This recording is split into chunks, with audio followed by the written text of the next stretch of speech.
大家好，我是谢雷。之前江苏师范大学的那个女学生来采访，大家应该还有印象吧？结果她那个作品啊交上去被退回来了呀。学校里的老师说里面缺了一个环节，就是我要教她唱几句评弹。所以今天几位女同学过来，要再把这个镜头补拍一下。你们好。好呀，这次我换了个团队。今天摄影师换成小姐姐、小妹妹来了。你们身体这么小，扛得动吗？可以了，可以。这一个照相机要不要多少钱？小3万。3万多呢，这个都是很专业。那你们这都是专业设备了，我们买的照相机就4、5千块钱。你们是哪个学校的？南京艺术学院。朋友们还记得这个小姐姐吗？就是上周来采访我的，今天又来了。看着脸熟吗？是浙江什么大学来的？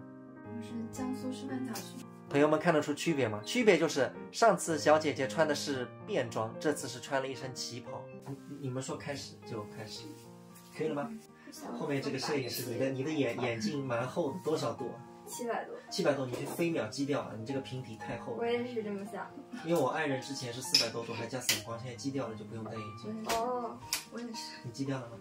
击掉了。现在是不是蛮好的？因为眼睛是心灵的窗户，女人最漂亮的就是眼睛，你一个大平底一盖，不漂亮的。你本身蛮好看，是不是？因为你本身就是苏州人了，我教你唱应该是你有优势的。教唱2句《枫桥夜泊》是苏州评弹的语调，我唱你跟着我哼啊。好。月落乌啼，你听一下这个调。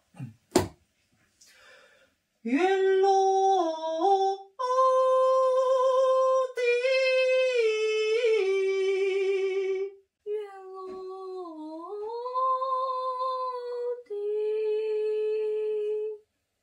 你们学唱的问题在哪？就你声音太小了。如果古时候它是没有话筒的，知道吗？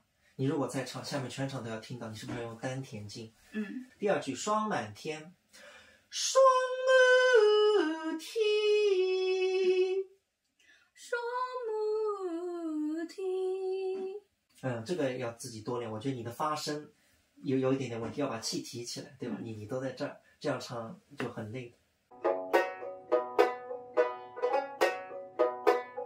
想起时内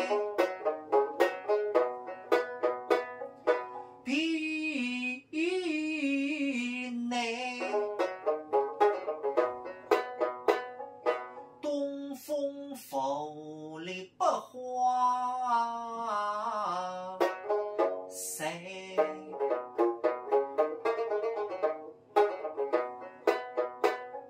趁热得势四方行，蜡炬生辉泪湿给。祝你们学业顺利啊！谢谢老师。采访结束了，这次这个毕业作品肯定是没问题了。我个人觉得每个人的第一张文凭是什么？就是大家的外貌。像这位大学生，他虽然没有考研，而且他自己的大学也不是那种985、211特别有竞争力的，但是他已经找到了一份薪资很好的工作，是在那个奔驰 4S 店里面直播卖汽车的。卖不掉不影响你收入，卖掉了还有提成。所以我真心觉得这个外貌对每个人来说影响是非常大的。朋友们，你都觉得阿呆？